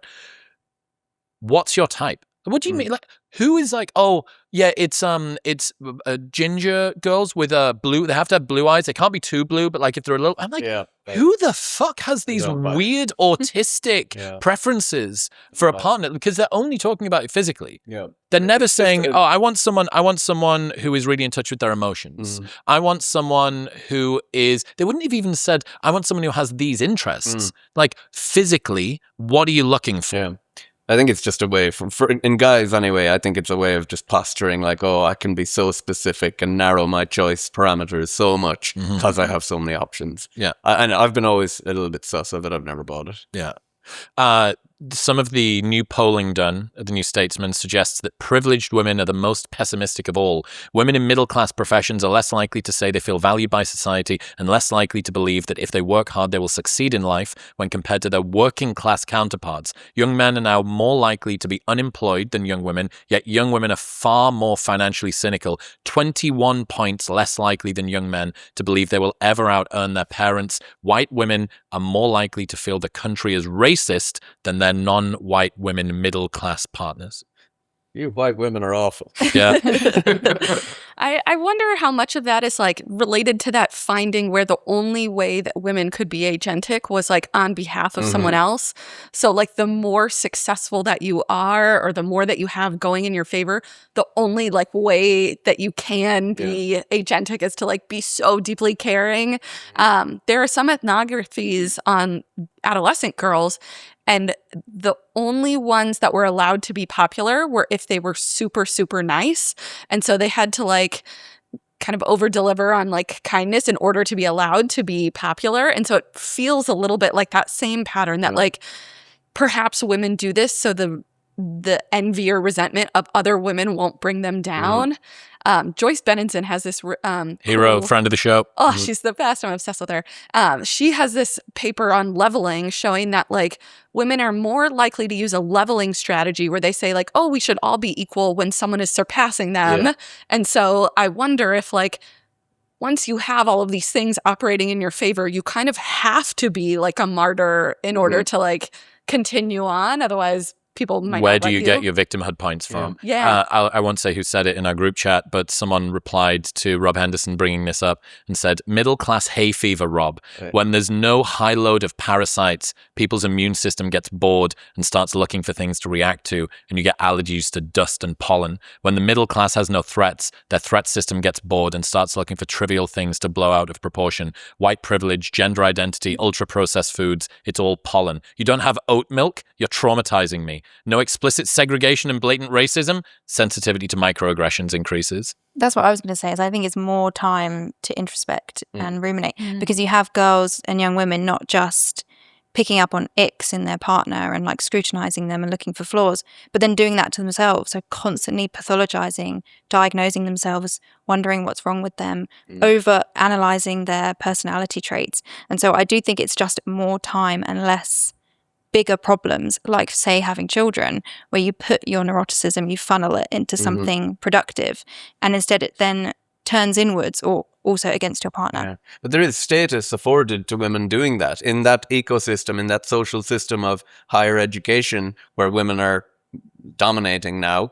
They're rewarded for espousing views like that. So, you know, they're showing that they know the ideology of the leading status people in their world. This is me showing fealty to the cause. I understand this thing. Yeah. What's the data around men and women being demonized and seen as victims? So we have some studies showing that like we have this like kind of cognitive heuristic of victim and perpetrator. And when men and women are like involved in any instance of harm, we're more likely to see women in the victim role and men in the perpetrator role. We're more likely to blame men and more likely to have sympathy for women. And so it would suggest like perhaps some of the reason we don't see a lot of sympathy for men is it's like cognitively harder to see them as victims. And then for women, the same, it's just cognitively easier to see them as victims. And so we feel that sympathy. But it kind of sucks for both sexes. So in the domain of harm, men are disadvantaged and they're not seen as victims. But for women in other domains where you'd want to be the agentic person, like if you're deciding on a CEO or a president, women aren't seen as agentic and as capable. So it's not like one sex is clearly doing better than the other. They're both facing these like... One doesn't get sympathy and one doesn't get belief. I guess that's one of the challenges I think that women face when they go into the workplace, that they feel like if they need to be assertive and dominant, they have to temper the throttle a little bit for fear of being bitchy. They don't want to be a bitch, right? Or a diva. Yeah, I feel like there's like an agency warmth continuum, and women are expected to be here. And if they go farther along agency, they're seen as low in warmth, bitchy. But the same is true for men. They're higher on the agency side. And so if they show warmth by crying, they're not seen as competent. So like we're both encouraged to stay in our lanes. If women show too much warmth, they're seen as pliable and not competent, because it's seen that people that are a little bit more brusque are seen as higher competence, right? Warmth is negatively associated with competence, I think. And I just think this kind of protectiveness that we have about women, it just gets repackaged as oppression in a way. And I get that you could be paternalistic and overly, and a lot of kind of, abuse of women does occur under the guise of for their own good and protection. But it is astounding the extent to which we are more protective of women than men. You have to really contort yourself into a lot of knots to see the women are wonderful effect and think of it as oppression toward women. Like, do you know much of the stats around the women are wonderful effect? Like all of the different ways that people prefer women to men? I know one study that looked at this kind of where they looked at hiring discrimination, and it's gone down against women, but people overestimate its presence. And so they assume it's still there, even though the data suggests clearly it's not. So it's like we're almost like just sensitized to detect it, even if it's not there. And even when you learn about some discrepancy, if it's against women, people are up in arms about it. But if it's against men, it's like no biggie. Is attractiveness under-acknowledged as a kind of privilege? Oh, I think so, yeah. So on both ends of the spectrum. So the pretty privilege, which also has its costs. There's costs associated with being seen as pretty. Other women in particular see you as more promiscuous and things like that. But there are enormous benefits across the board to being attractive, male or female. But then at the other end of the spectrum, there's enormous cost to being unattractive. And there is new research that shows that we're not readily able to recognize this form of privilege. We acknowledge other forms of privilege, but attractiveness, we're reluctant to acknowledge that it even exists. Why? And we also have evidence that women are far more attractive than men. It's not just one OkCupid study. Loads of data unpublished from our lab finds this attractiveness discrepancy. There's tons of data. Women are just more attractive. So arguably a feminine advantage in the domain of attractiveness, when that can be translated into so many resources. There are studies to show that beauty is status for women. Women defer to more beautiful women in the way that men defer to more formidable men. So this is an advantage. And it could be another thing that's actually a less acknowledged point about what's putting women off having children is that they hear these horror stories. Beauty. They literally have to take a massive beauty hit. And that's just, there's no way around that. It's less than they've ever had to take, but it's still there. It's so funny that having kids would impact your beauty, but the effect of pretty privilege is denied and hidden. Yeah. It's like, well, if that is playing into it, you have to admit the fact that it's there. Yes. Yeah. I don't think people would acknowledge at face value that's one of the reasons. Well, you do see them sometimes. Women are like, I'm not sacrificing my body for that. And, we have new data come out that shows that relationships, being a parent, similar levels of happiness to not being a parent, greater levels of meaning for the parents, especially for women, but lower relationship satisfaction for the parents. So it does take a toll on the relationship, but certainly on the woman's mate value thereafter. Having the kids, the toll it takes on her beauty. So you can kind of see why women, if there's all these benefits they can translate their beauty, which is their status, into, they'd be reluctant to sacrifice all that. Yeah, I mean, this is kind of what we were talking about before, which is that I think social media platforms have incentivize women to see themselves less as human and more as products. And so their life becomes about marketing themselves and optimizing themselves. And so I think, having a child disrupts being the perfect, pristine product. But then we're in this really weird scenario where don't you want to look good in order to reproduce and have children at base level? But now Instagram comes along, and Instagram gives women so much dopamine and status that then that becomes their higher priority. Yeah, because it's a misconception about evolutionary psychology that we have these fitness optimizing mechanisms. We actually have, we're adaptation executioners. So it's not like, it's just that behaviors that over evolutionary time would have resulted in more offspring are passed on. So women still have the desire to have sex for the most part. People don't come into the world with, I really want to increase my reproductive success. I want to have offspring, but they do want to be seen as a high mate value to others, have sexual urges, and over time those things would have resulted in reproductive success. So now it's a bit of a mismatch. Yeah. Joyce Benenson, she has this like cross-cultural study where she shows like among young people, one of their primary goals is finding a romantic partner, but one of their lowest goals is having kids.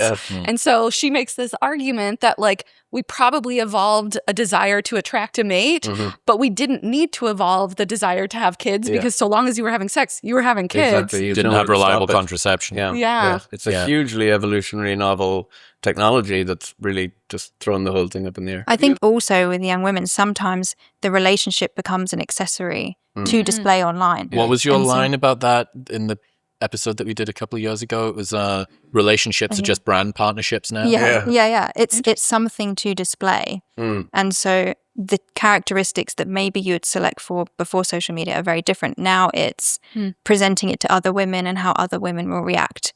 Seeing your launch of a partner online. Yeah, the soft launch, hard launch.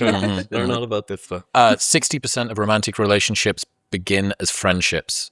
Is this making the world harder to date in? Well, given that there's fewer and fewer cross-sex friendships, I think it should be celebrated that this is an avenue towards relationship formation. And, the age-old question of can men and women ever just be friends? We've just got a new paper accepted that shows that we call it courtship and cross-sex friendship, where men provision financially to their cross-sex friendships that they're interested in mating with. 50% of people say they have romantic interest in a cross-sex friend. The same number have had sex with at least one, particularly young people. So I do think it's a good pathway to relationships. And if you formed more cross-sex friendships, it would be a direct route to relationships because attraction grows over time. You get, proximity breeds intimacy, but also you get to display a lot of the same qualities that make for a good mate, make for a good friend too. And men and women select friends who have the same qualities that they want in a mate. So protection, physical attractiveness, resources. So it's a good pathway, but the secondary route is it broadens your networks and it also helps you learn about cross-sex mind reading. So it's very hard to actually come to the boneheaded beliefs of some of the red pill, black pill world online if you actually have in real life female friends that kind of disprove a lot of what you hear. I'm going to quote you back to you here. William Costello polled 527 heterosexual and bisexual people. Are opposite sex friendships ever truly platonic? 81% of women said yes. Only 58% of men said yes. Women were 3 times more likely than men to say their friendship was purely platonic. So I think it's a little, women hear that and they sometimes get very upset to learn that their male friends see them as... That nearly half of your guy friends are trying to sleep with you. Well, not necessarily. It's just that they kind of would. So, and this is the kind of the misconception that women maybe hear that and they think, oh, so he only wants to sleep with me, and it's not quite the case. It's just that he probably would. Yeah. So it's like when people hear about this for the first time and they doubt it, I always say, just try it. Just try when you're out for a few drinks the next time. Do you remember that one in The Economist? A study of Americans finds that in platonic couples, men are far more likely than the woman to find their friend sexy and far more likely to think that she finds them attractive too. Indeed, a man's assessment of how much his female friend fancies him matches how much he fancies her and is entirely unrelated to how she really feels. Yes. Clearly, men are prone to wishful thinking. Yeah. Well, men need to kind of pluck up the courage some way. And if everyone wants to be asked out more. That was your thing. That's true also. So, on the one hand, women want to be approached more, but then are kind of unhappy to learn that their opposite sex friends are interested in them. But I do think women keep some opposite sex friends as backup mates too. And there's something you've got loads of data around backup mates. Come on. But yeah, I just think ultimately we should celebrate and try and cultivate more opposite sex friendships because it could be a pathway to proper. I wonder if on social media that disincentivizes opposite sex friendships because you live in different worlds completely. So we were talking earlier and you hadn't heard of influences that like shaped my childhood. How did I not know Moella? Zoella. Whatever. Zoella. Do you know Zoella? I've heard of her. There we go. You're an avid subscriber of Zoella. Get with the program. You get ready. Did you get ready for today with Zoella? No, I didn't. A new try-on haul from Gymshark? Things get But it's like Zoella, but also Facetune. Facetune is a huge app among young women where they can edit themselves. I hadn't heard of it either. So I think one of the statistics in my book is like 70 or 80% of young women wouldn't post on Instagram without face tuning themselves Wow. first. Makes It's me been- so relieved to hear this. Like every photo should have that Yeah. attached to it. But Yeah. it's been downloaded like hundreds of millions of times. It's a core memory from my childhood. But then, so I wrote this whole book about social media and the experience for young women.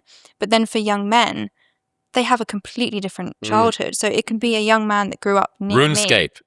Yeah. Playing RuneScape. I did play Football RuneScape. Manager. You played RuneScape? Yeah. You Okay, said that there you're you a go. bit more of a... I'm a bit more masculine. Yeah. Yeah. But so, yeah, they will not even recognize things that were huge influences on young women. And so I wonder if we try and be friends with the opposite sex, it's like a whole different world because algorithms Yes. are suggesting You already didn't entirely have that different much in content. common, and now you've got even less. Interesting. Yeah, that's a good idea. What else? Are you brandishing some graph I can see that you've got on your phone there? What Did have you you got? find that sex doll yet? Let's see. I have a question about the opposite sex friends. Is there a sex difference in the degree to which our opposite sex friends match our mate preferences? Because if there's not, if both men and women are like designing their opposite or selecting opposite sex friends based on their mate preferences, then when women say, oh, I'm not attracted to my opposite sex friends, is that true? I've seen data around this. I've seen data that shows that the same traits that you look for in a partner are the ones that you look for in your opposite sex friends. I've seen this. Yeah. So if men and women do that to the same degree, then is that really the case when women are saying, They can't be so shocked. yeah, like Oh. what are the odds that the like all tall, my male handsome guy friends- that looks exactly the same as my actual boyfriend Yeah. thought that. Oops. Yeah. But it's kind of like from a jealousy perspective, you know, you can see why it would be really jealousy inducing for a man, for his mate to have opposite sex friends or work colleagues who are sharing, you know, a mission together. Like you hear of these things of women calling someone their work husband. And like, disaster No, do tactic. not do Don't that. Never say this. This is a bad idea. So I do think that men are inclined to kind of pump the brakes on women's careers for a mate guarding perspective. You know, that's kind of and an opposite sex friendship perspective as well. One more thing on the Looksmaxxing, Chris, is I thought it was interesting that did you see the Australian guy who interviewed Clavicular, the Yeah. Looksmaxxer? I was going to say, he's more effortlessly Right. good looking. And I that's think what- that, yeah, I think that's true that for men to be handsome, it needs to be like they didn't try. yeah. Now, I've done a little bit of a deep dive into that guy's Instagram, and he certainly tries, and he certainly knows he's a handsome guy and whatever. But he's definitely pulling off that effortlessness much more. But it's interesting that the commentary around him being Clavicular being mogged by this more handsome Australian interviewer, it's kind of proving Clavicular's philosophy exactly correct. He's like, you're saying that he's more handsome, so he mogs me. That's my whole philosophy. I'm Yeah. exactly right. It's all about looks. Why do you spend time with people like that? All right, have a nice day.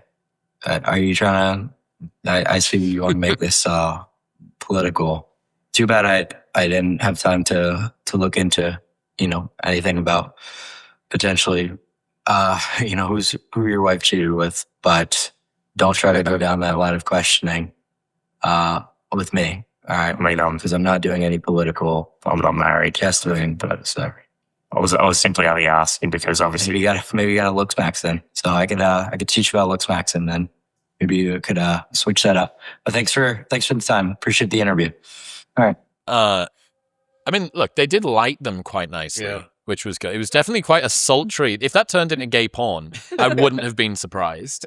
But yeah, like he proves his whole thesis right for people's reaction to be like, he's the more handsome one. It's like, you're lionizing looks. I thought we weren't judging people based on looks. I thought that Yeah. Looksmaxxing was stupid and it didn't really matter. Exactly right. So, yeah. But isn't he more handsome because his demeanor, he's playful and he's smirking? I feel like Clavicular just looks so tense Insecure, and yeah. neurotic almost. Cold autism. Yeah. Yeah. I think Clavicular does those things on purpose, like stages the walk out for attention. Yeah, of course, But, of course he does.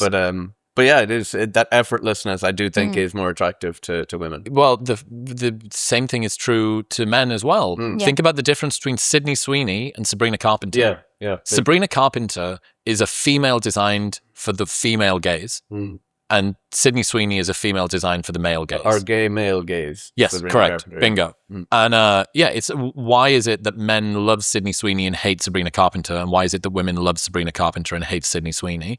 There is research to show women hate women with big breasts as well. So it's like they're really Well, if you see very small, very dull, very big eyes, very small body, big head, like Neotness. neotness. Sabrina does exactly what you've described, Tanya, though, the for the girls. Whereas, Sydney Sweeney is Very much for the guys. boys, even says it in her Instagram posts and things. So, she's and I signaling feel all the like wrong women's things. fashion is like that, where it's almost like you could tell immediately who someone is signaling to, Yeah. because women's will be like the baggiest thing you could possibly find, and that's the trendy look, and it's like, no, not revealing their body at all. I'm sure men hate it. Yeah. Alex Cooper on Call Her Daddy, they're always in big hoodies. They're always sort of quite slouchy, very cozy. I do think the pick me insult is really sort of drilled into women of my generation, where it's like, it's not even if you're saying something that men would approve of or looking a way that men would approve of, but anything like masculine coded. Like even me just saying I'm interested in masculine podcasts rather than feminine podcasts, that's like a pick me statement. And so I feel like it changes not only how women present themselves, but their mannerisms and their actual temperament and personality becomes shaped toward what women expect of them, because they don't want to be a pick me. Yeah. It's such a clever form of intersexual competition to be like, don't be seen to be trying to appeal to men. That's Isn't that say the this to same us. as like a cuck? Like men are doing it too. Simp shaming. Yeah. Yes. Women slut shame and men Men simp shame. Yeah. Yeah. They don't Anyone wanna pay who the- appeals too directly, that's cheating. Yeah, the game theory of slut shaming fucking blows my mind. I learned this in Mate by Jeffrey It's really good. and Tucker. And basically what slut shaming does is it's a price enforcement mechanism to ensure that the price of sex doesn't drop below a level that most women would be happy with. So if William's prepared to give out blowjobs on the second date, but I want to wait until the fifth date, I have to lower that my in confidence. I know, I'm sorry. And that means that I need to lower my price. So it's in my interests to raise that up, especially given that I would be able to undercut it. If I make everybody else wait longer to put out and then I can come in as like the bargain discount, that seems like a good deal. But what is it that's happening? It's women giving away what is seen by other women as one of their most valuable resources for negotiating with men, sex, giving it away too freely. So I started thinking about, okay, what's the equivalent for men? What do men give away? And I think it's resources. So Investment. if women are prepared to give away sex without commitment and that gets castigated by other women, men who are prepared to give away resources without sex get castigated by other men. That's why men don't like OnlyFans women, because they are extracting from the male dating pool the thing that if they weren't able to do it through OnlyFans, they might have to go on a date, maybe with me. And that would mean that I would be in with a shot. This is why I get attacked both ways, because I'll get called an internal misogynist, and then men will come to my defense, and then they'll get called simps. In my comments. You're exactly right. That's both things in action. 100%. Yeah. Guys, I fucking love you all. You're all brilliant. What have you got coming out? You've got a book? Yes, just a book called Girls, and my Substack, freyaindia.co.uk. Tania, what have you got to push? Anything? A new paper called The Greater Female Vulnerability Hypothesis. It's still getting published, so not yet out. Okay, William. My blue sky. Just follow me on X. You'll see lots of fire polls and some exciting stuff coming out. Follow me on Google Scholar to see the academic stuff. Unreal. Guys, I appreciate you all. We've christened Evolutionary Psychology Roundtable, getting in loads of trouble in the new studio. I appreciate you all. All right. Goodbye, everybody. This was fun. Fun, Awesome. Loved it. Thank you very much for tuning in. If you enjoyed that episode, another one that I know you love, it's just here.